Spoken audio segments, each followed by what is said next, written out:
ನಮಸ್ಕಾರ ಸ್ನೇಹಿತರೆ, ಎಲ್ಲ ಹೇಗಿದ್ದೀರಾ? ಈಗ ನೀವು ನೋಡ್ತಿರೋದು ದುಬಾರೆ ಸಾಕಣೆ ಶಿಬಿರದಲ್ಲಿ ಇರುವಂತಹ ಒಂದು ಕ್ರಾಲ್ನಲ್ಲಿ ಒಂದು ಕಾಡಾನೆ ಕೂಡ ಇದೆ. ಇದು ಯಾವುದೇ ರೀತಿ ಕರಡಿ ಮತ್ತು ಬಬ್ರುವಾಹನ ಅಲ್ಲ. ಬಬ್ರುವಾಹನ, ಕರಡಿ ಎರಡು ಆನೆಗಳನ್ನು ಕೂಡ ರಿಲೀಸ್ ಮಾಡಿದ್ದಾರೆ. ಆದರೆ ಈಗ ಕ್ರಾಲ್ನಲ್ಲಿರೋದು ಒಂದು ಮಕ್ಕನ ಆನೆ. ಗೊತ್ತಿರ್ಬೋದು ನಿಮಗೆ, ಚನ್ನಪಟ್ಟಣದಲ್ಲಿ ಒಂದು ಕಾಡಾನೆಯನ್ನು ಸೆರೆಹಿಡಿತಾರೆ. ಆ ಕಾಡಾನೆಯನ್ನು ದುಬಾರೆ ಸಾಕಣೆ ಶಿಬಿರಕ್ಕೆ ತಂದು ಪಳಗಿಸ್ತಾ ಇದ್ದಾರೆ, ನೋಡ್ತಾ ಇರ್ಬೋದು. ಸೊ ಈಗ ನಾವು ದುಬಾರೆ ಸಾಕಣೆ ಶಿಬಿರದಲ್ಲಿ ಯಾವ್ಯಾವ ಆನೆಗಳಿದ್ದಾವೆ ಎಲ್ಲಾನು ಕೂಡ ಕಂಪ್ಲೀಟಾಗಿ ಈ ವಿಡಿಯೋದಲ್ಲಿ ತಿಳ್ಕೊಳ್ಳೋಣ. ಸೊ ನೋಡ್ತಾ ಇದ್ದೀರಲ್ಲ, ಇವನು ನಮ್ಮ ಶ್ರೀರಾಮ ಆನೆ. ಶ್ರೀರಾಮನ ಬಗ್ಗೆ ತುಂಬ ಜನಕ್ಕೆ ಗೊತ್ತಿದೆ, ಯಾಕೆಂದರೆ ಒಂದು ವರ್ಷ ಮೈಸೂರು ದಸರಾಗೂ ಕೂಡ ಬಂದಿದ್ದ ಇವನು. ಅದಾದ ನಂತರ 2024ರ ಮೈಸೂರು ದಸರಾಗೆ ಬಂದಿಲ್ಲ. ಸೊ ಫ್ಯೂಚರಲ್ಲಿ ಬರುವಂಥ ಸಾಧ್ಯತೆಗಳು ತುಂಬ ಇದೆ, ಏಕೆಂದರೆ ಮುಖಲಕ್ಷಣ ತುಂಬ ಚೆನ್ನಾಗಿದೆ. ಅದಲ್ಲದೆ ಇನ್ನೊಂದು ಆನೆ ನಿಮಗೆ ತೋರಿಸ್ತೀನಿ. ಈ ಆನೆ ಯಾವುದು ಅಂತ ನೀವೇ ಕಮೆಂಟ್ ಮಾಡಬೇಕು. ಸೊ ನಾನು ನಿಮಗೆ ಡಿಸ್ಟರ್ಬ್ ಮಾಡೋದಿಲ್ಲ, ಅಂದರೆ ಆನೆ ಹೆಸರನ್ನು ನಾನು ನಿಮಗೆ ಹೇಳೋದಿಲ್ಲ. ನೋಡ್ತಾ ಇದ್ದೀರಲ್ಲ, ಆನೆಗೆ ಟ್ರೈನಿಂಗ್ ಕೂಡ ಆಗ್ತಾಯಿದೆ. ಇದೇ 6 ತಿಂಗಳ ಹಿಂದೆ ನಮ್ಮ ಅಭಿಮನ್ಯು ನೇತೃತ್ವದಲ್ಲಿ ಈ ಆನೆಯನ್ನು ಕೂಡ ಸೆರೆ ಹಿಡಿದು 2 ಆನೆಗಳನ್ನು ಕೂಡ ದುಬಾರೆ ಸಾಕಣೆ ಶಿಬಿರಕ್ಕೆ ತರ್ತಾರೆ. ಆ ಆನೆ ಯಾವುದು ಅಂತ ನೀವೇ ಕಮೆಂಟ್ ಮಾಡಿ. ಸೊ ನೋಡ್ತಾ ಇದ್ದೀರಲ್ಲ, ಈಗ ನಾವು ಶ್ರೀರಾಮ ಆನೆಯನ್ನು ನೋಡ್ತಾ ಇದ್ದೀವಿ. ದುಬಾರೆ ಸಾಕಣೆ ಶಿಬಿರದಲ್ಲಿ ಎಲ್ಲ ಆನೆಗಳು ಕೂಡ ತುಂಬ ಚೆನ್ನಾಗಿ ಪಳಗಿಸಿ, ಎಲ್ಲ ಆನೆಗಳನ್ನು ಕೂಡ ಯಾವುದೋ ಆನೆ ಕೂಡ ಡೆತ್ ಆಗಿಲ್ಲ, ಅಂದರೆ ಒಂದು ಆನೆ ಕೂಡ ಮೃತಪಟ್ಟಿಲ್ಲ, ಆ ರೀತಿ ಪಳಗಿಸ್ತಾರೆ. ಸೊ ಅದೇ ರೀತಿ ನಮ್ಮ ಶ್ರೀರಾಮ ಆನೆ ಕೂಡ ದಸರಾಗೂ ಕೂಡ ಬಂದಿದ್ದ. ಈಗ ಮೊದಲಿಗಿಂತ ಈಗ ತುಂಬ ಚೆನ್ನಾಗಿ ಟ್ರೈನಿಂಗ್ ಆಗಿದ್ದೇನೆ ಅನ್ನೋದು ಮಾವುತರ ಹೇಳಿಕೆ. ಅದಲ್ಲದೆ ಮಾವುತ ಹಾಗೂ ಕಾವಡಿಗಳು ಪ್ರಯತ್ನ ಪಟ್ಟಿದ್ದಾರೆ ತುಂಬ.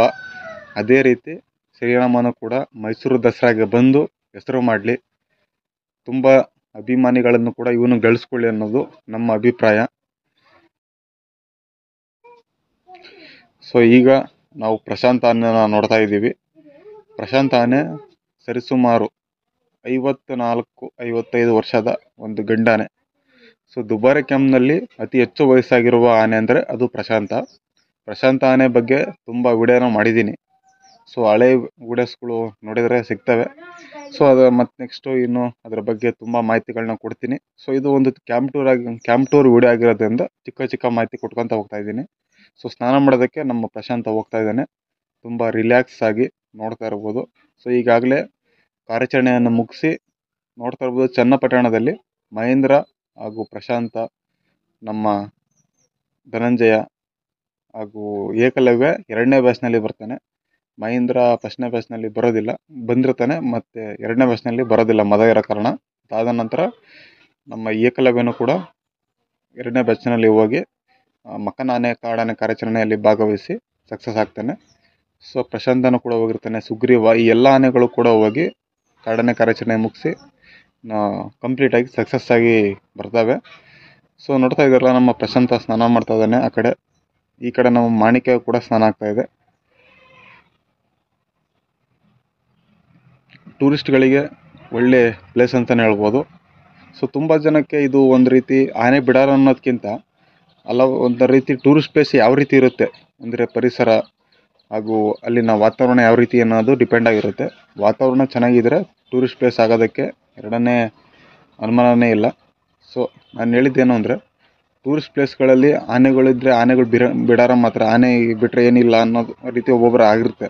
ಅಂದರೆ ನಾನು ಹೇಳ್ತಿರೋದು ಆನೆಗಳು ಮತ್ತು ಪರಿಸರ, ಅಲ್ಲಿನ ಪರಿಸರ ಕೂಡ ಚೆನ್ನಾಗಿರೋದ್ರಿಂದ ಒಳ್ಳೆ ಟೂರಿಸ್ಟ್ ಪ್ಲೇಸ್ ಆಗಿರೋದಕ್ಕೆ ಎರಡನೇ ಮಾತಿಲ್ಲ. ಸೊ ನೋಡ್ತಾ ಇರ್ಬೋದು, ನಮ್ಮ ಪ್ರಶಾಂತ ಕೂಡ ಒಳ್ಳೆ ಸ್ನಾನ ಮಾಡ್ತಾ ಇದ್ದಾನೆ. ಸ್ನಾನ ಮಾಡಿ ಎಲ್ಲ ಮುಗಿಸ್ಕೊಂಡಾಯಿತು, ಈಗ ವಾಪಸ್ ಬರ್ತಾ ಇದ್ದಾನೆ ನಮ್ಮ ಪ್ರಶಾಂತ.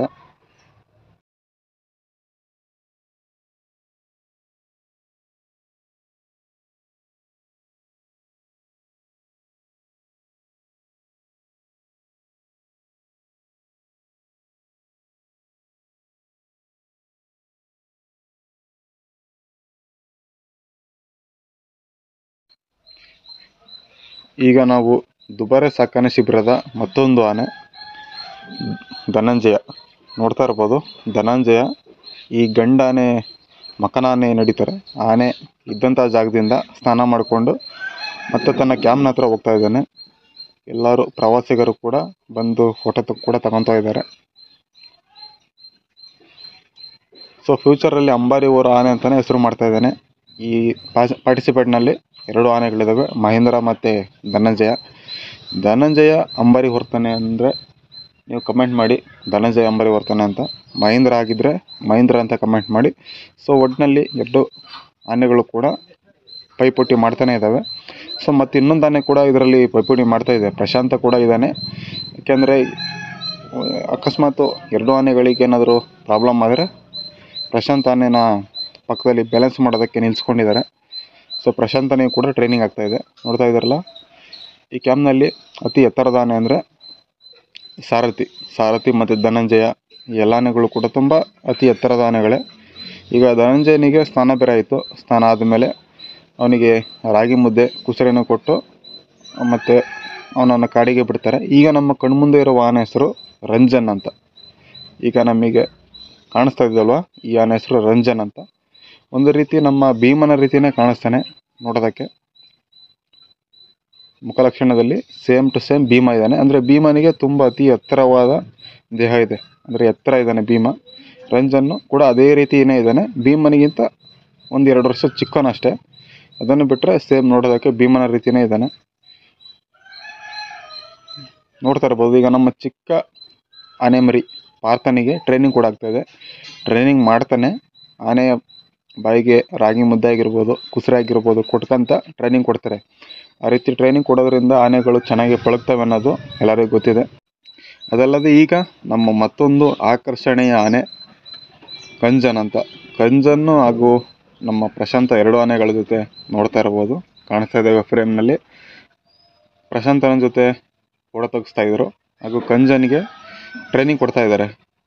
ಇವನ ವಯಸ್ಸು ಸೇಮ್ ಭೀಮನ ವಯಸ್ಸು ಏನಿದೆ ಆ ವಯಸ್ಸಿನವನು ಕಂಜನ್ನು.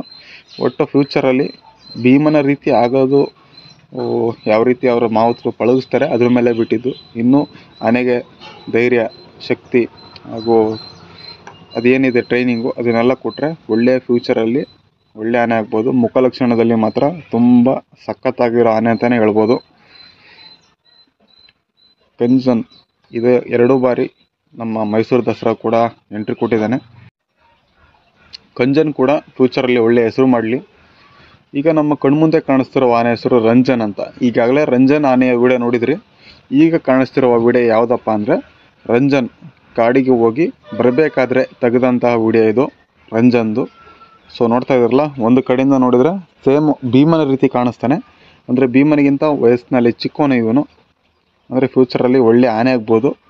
ನೋಡ್ತಾ ಇದ್ರಲ್ಲ, ಈ ಕಾಡಿಂದ ಹೋಗಿ ಬಂದ ನಂತರ ಸ್ನಾನ ಎಲ್ಲ ಮುಗಿಸ್ಕೊಂಡು ಈಗ ಅವನ ಪ್ಲೇಸ್ ಏನಿದೆ ಆ ಜಾಗದಲ್ಲಿ ನಿಂತ್ಕೊಂಡಿದ್ದಾನೆ. ಸ್ನಾನ ಮುಗಿಸ್ಕೊಂಡು ಎಲ್ಲ ಆದಮೇಲೆ ರಂಜನ ಕರ್ಕೊಂಡು ಬಂದು ಆ ಜಾಗದಲ್ಲಿ ನಿಲ್ಲಿಸ್ತಾರೆ. ಎಲ್ಲ ಆನೆಗಳನ್ನೂ ಕೂಡ ಸ್ನಾನ ಮುಗಿಸ್ಕೊಂಡು ಬಂದು ತಮ್ಮ ತಮ್ಮ ಸ್ಥಳ ಏನಿದೆ ಅಂದರೆ ತಮ್ಮ ಜಾಗ, ಆ ಜಾಗದಲ್ಲಿ ನಿಲ್ಲಿಸ್ತಾರೆ. ರಂಜನ್ಗೆ ಈಗಾಗಲೇ ತುಂಬ ಜನ ಅಭಿಮಾನಿಗಳು ಕೂಡ ಇದ್ದಾರೆ. ಸೊ ಮುಖ್ಯವಾಗಿ ರಂಜನ್ನ ಯಾರ್ಯಾರು ಹತ್ರದಿಂದ ನೋಡಿದ್ದಾರೆ ಅವರೆಲ್ಲರೂ ಕೂಡ ರಂಜನ್ನ ಇಷ್ಟಪಡ್ತಾರೆ. ಈಗ ನಾವು ಜಯಮಾರ್ತಾಂಡ ಆನೆ ಬಗ್ಗೆ ತಿಳ್ಕೊಳ್ಳೋಣ. ಈ ಜಯಮಾರ್ತಾಂಡ ಆನೆ ದುಬಾರೆ ಸಾಕಣೆ ಶಿಬಿರದ ಒಂದು ಮಕನ ಆನೆ ಮತ್ತು 35 ವರ್ಷದ ಒಂದು ಗಂಡಾನೆಗೆ ಮಕನ ಅಂತಾರೆ. ಅಂದರೆ ದಂತ ಇಲ್ಲದ ಒಂದು ಗಂಡಾನೆಗೆ ಮಕನ ಅಂತಾರೆ. ಮತ್ತಿಗೋಡು ಕ್ಯಾಂಪ್ನಲ್ಲೂ ಕೂಡ ಮುಂಚೆ ಇತ್ತು ಮಕನ ಆನೆ, ಈಗ ಸದ್ಯದ ಮಟ್ಟಿಗೆ ಯಾವುದೂ ಇಲ್ಲ. ದುಬಾರೆ ಸಾಕಣೆ ಶಿಬಿರದಲ್ಲಿ ಒಂದು ಮಾತ್ರ ಮಕನ ಆನೆ ಇದೆ. ಈಗ ನೋಡ್ತಾ ಇದ್ರಲ್ಲ, ಜಯಮಾರ್ತಾಂಡ ನಿಂತ್ಕೊಂಡಿದ್ದಾನೆ, ಅದರ ಪಕ್ಕ ಹರ್ಷ ಕೂಡ ನಿಂತ್ಕೊಂಡಿದ್ದಾನೆ. ದುಬಾರೆ ಸಾಕಣೆ ಶಿಬಿರದಲ್ಲಿ ಕ್ರಾಲ್ ಕಟ್ಟುವಂಥ ಕೆಲಸವನ್ನು ಹರ್ಷ ಆನೆ ಸಲೀಸಾಗಿ ಮಾಡ್ತಾನೆ. ಹರ್ಷ ಆನೆಗೆ ಸರಿಸುಮಾರು 50 ವರ್ಷ ಕೂಡ ಆಗಿದೆ. ಹಾಗೂ ಜಯಮಾರ್ತಾಂಡ ಮತ್ತು ಹರ್ಷ ಆನೆ 2 ಕೂಡ ತುಂಬ ಆಪ್ತ ಗೆಳೆಯರು ಅಂತಲೇ ಹೇಳ್ಬೋದು. ಈಗ ನಮ್ಮ ಕಣ್ಮುಂದೆ ಇರುವ ಆನೆ ಹೆಸರು ಮಾಸ್ತಿ ಅಂತ. ಮಾಸ್ತಿ ಕನ್ನಡ ಆಸ್ತಿ ಅಂತ ತುಂಬ ಹೆಸರು ಮಾಡ್ತಿರುವಂಥ ಆನೆ ನಮ್ಮ ಮಾಸ್ತಿ.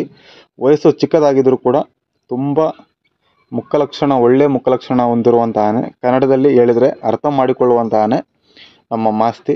ಹಾಗೂ ನಮ್ಮ ಕಣ್ಮುಂದೆ ಇರುವ ಮತ್ತೊಂದು ಆನೆ ಹೆಸರು ಇಂದ್ರ ಅಂತ. ಇಂದ್ರ ಮತ್ತು ಬೇರೆಲ್ಲ ಹಲವಾರು ಆನೆಗಳಿದ್ದಾವೆ. ಪ್ರಶಾಂತ ಕೂಡ ನಿಂತ್ಕೊಂಡಿದ್ದಾನೆ. ಇಂದ್ರ ಆನೆ ಒಂದು ದಂತ ಇರುವಂಥ ಒಂದು ಗಂಡಾನೆ, ಇದು ಇಂದ್ರ.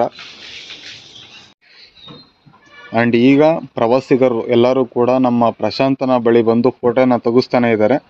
ನೋಡ್ತಾ ಇರ್ಬೋದು, ತುಂಬ ಜನ ಪ್ರಶಾಂತ ಸ್ನಾನ ಮಾಡ್ಕೊಂಡು ಬಂದು ನಿಂತ ನಂತರ ಎಲ್ಲರೂ ಕೂಡ ಪ್ರಶಾಂತನ ಬಳಿ ಬಂದು ಫೋಟೋ ಮತ್ತು ಸೆಲ್ಫಿಗಳನ್ನ ತಗೊತಾ ಇದ್ದಾರೆ. ಯಾಕೆಂದರೆ ಪ್ರಶಾಂತನಿಗೆ ಕೂಡ ತುಂಬ ಅಭಿಮಾನಿಗಳ ಬಳಗ ಇದೆ.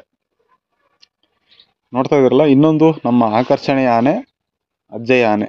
ಅಜ್ಜಯ್ಯ ಆನೆಗೆ ದಂತ ಒಂದು ಕ್ರಾಸ್ ಇಲ್ಲದೇ ಇದ್ದರೆ ದಸರಾಗೂ ಕೂಡ ಬರುವಂತಹ ಸಾಧ್ಯತೆಗಳು ತುಂಬ ಇದ್ವು. ಕ್ರಾಸ್ ಇರೋದ್ರಿಂದ ತುಂಬ ಅವನಿಗೆ ಪ್ರಾಬ್ಲಮ್ ಆಗುತ್ತೆ, ಯಾವುದೇ ಕ್ರಾಲ್ ಕಟ್ಟೋದಾಗಿರಲಿ. ಮತ್ತು ದಸರಾಗೆ ಬಂದಾಗ ಕೂಡ ದಂತ ಕ್ರಾಸ್ ಇದೆ ಅಂತ ದಸರಾಗೆ ಅಲೋ ಮಾಡೋದಿಲ್ಲ. ಆದರೆ ಕೆಲಸ ಮಾಡೋ ವಿಚಾರದಲ್ಲಿ ಈ ನಮ್ಮ ಅಜ್ಜಯ್ಯ ಅಂತ ಆನೆ ಏನಿದೆ, ಆನೆ ತುಂಬ ಒಳ್ಳೆ ಆನೆ ಅಂತಲೇ ಹೇಳ್ಬೋದು. ಈಗ ನೋಡ್ತಿರುವ ಆನೆ ಹೆಸರು ವನರಾಜ ಅಂತ. ವನರಾಜ ಈ ಆನೆಗೂ ಕೂಡ ಎರಡೂ ದಂತಗಳು ಕೂಡ ಕ್ರಾಸ್ ಇದ್ದಾವೆ. ಇದು ಮೇಯ್ನಾಗಿ ಅದು ತಿನ್ನುವಂಥ ಆಹಾರಕ್ಕೆ ತೊಂದರೆ ಆಗ್ಬೋದು. ಮಾವುತರಿಗೆ ಒಂದು ಸೆಲ್ಯೂಟ್ ಅಂತಲೇ ಹೇಳ್ಬೋದು. ಯಾಕೆಂದರೆ ಒಂದು ದಂತ ಏನಿರುತ್ತೆ ಹಾಗೂ ಕ್ರಾಸು ದಂತ ಏನಿರ್ತದೆ ಅಂಥ ದಂತ ಇರೋ ಆನೆಗಳಿಗೆ ಚೆನ್ನಾಗಿ ಪಾಲನೆ ಪೋಷಣೆ ಮಾಡ್ತಾರೆ, ಅದನ್ನ ತುಂಬ ಚೆನ್ನಾಗಿ ಕೇರ್ ಮಾಡ್ತಾರಲ್ಲ, ಅದಕ್ಕೋಸ್ಕರ ಒಂದು ಸೆಲ್ಯೂಟ್ ಅಂತಲೇ ಹೇಳ್ಬೋದು. ನೋಡ್ತಾ ಇರ್ಬೋದು, ಈ ವನರಾಜ ಆನೆಯನ್ನು ತುಂಬ ಚೆನ್ನಾಗಿ ನೋಡ್ಕೊತಾ ಇದ್ದಾರೆ. ಮಾವುತರು ಮುಂದೆ ಹೋದಂಗೆ ಈ ಆನೆ ಕೂಡ ಹಿಂದ್ಗಡೆನೇ ಹೋಗ್ತಾ ಇದ್ದಾನೆ. ಇದೇ ಅಭಿಮನ್ಯು ನೇತೃತ್ವದಲ್ಲಿ ಪ್ರಶಾಂತ, ಮಹೇಂದ್ರ ಹಾಗೂ ವರ್ಷ ಈ ಎಲ್ಲ ಆನೆಗಳು ಕೂಡ ಇದ್ದಾಗ ಹಿಡಿದಂಥ ಆನೆ ನಮ್ಮ ವನರಾಜ. ಹಾಗೂ ನಮ್ಮ ಮಾಣಿಕ್ಯ ನೋಡ್ತಾ ಇರ್ಬೋದು, ಕಾಡಿಂದ ಹಿಡ್ಕೊಂಬರ್ಬೇಕಾದ್ರೆ ಕಾಣಿಸ್ತಾ ಇರೋದು ಯಾವ ರೀತಿ ಅಂತ. ಹಾಗೂ ಮಾಣಿಕ್ಯ ಎಂಬ ಆನೆಗೆ ವಯಸ್ಸು 13 ವರ್ಷ, 13ರಿಂದ 14 ವರ್ಷ. ಈಗ ನಮ್ಮ ಕಣ್ಮುಂದೆ ಇರೋ ಮತ್ತೊಂದು ಆನೆ ಅಯ್ಯಪ್ಪ ಅಂತ. ಅಯ್ಯಪ್ಪ ಆನೆಗೆ ತುಂಬ ಧೈರ್ಯ ಇದೆ. ಅಲ್ಲಿನ ಮಾವುತರು ಕಬಡ್ಡಿಗಳು ಹೇಳುವ ಪ್ರಕಾರ ಚಿಕ್ಕ ವಯಸ್ಸಾದರೂ ಪರವಾಗಿಲ್ಲ, ಆನೆಗಳ ಜೊತೆ ಧೈರ್ಯದಲ್ಲಿ ಮುಖ ಕೊಟ್ಟು ನಿಲ್ಲುವಂಥ ಧೈರ್ಯ ಮಾಡುತ್ತೆ ಅಂತ ಅಲ್ಲಿನ ಮಾವುತ ಕಾವಡಿಗಳು ಹೇಳ್ತಾರೆ. ಇದೇ ರೀತಿ ಹೆಚ್ಚಿನ ಹೆಸರು ಮಾಡಲಿ ಅನ್ನೋದು ನಮ್ಮ ಅಭಿಪ್ರಾಯ. ಹಾಗೂ ಇದೇ ರೀತಿಯ ಹೆಚ್ಚಿನ ವಿಡಿಯೋಗಳಿಗಾಗಿ ಅಫಿಷಿಯಲ್ ಕನ್ನಡ ಯೂಟ್ಯೂಬ್ ಚಾನಲ್ನ ಸಬ್ಸ್ಕ್ರೈಬ್ ಮಾಡಿ.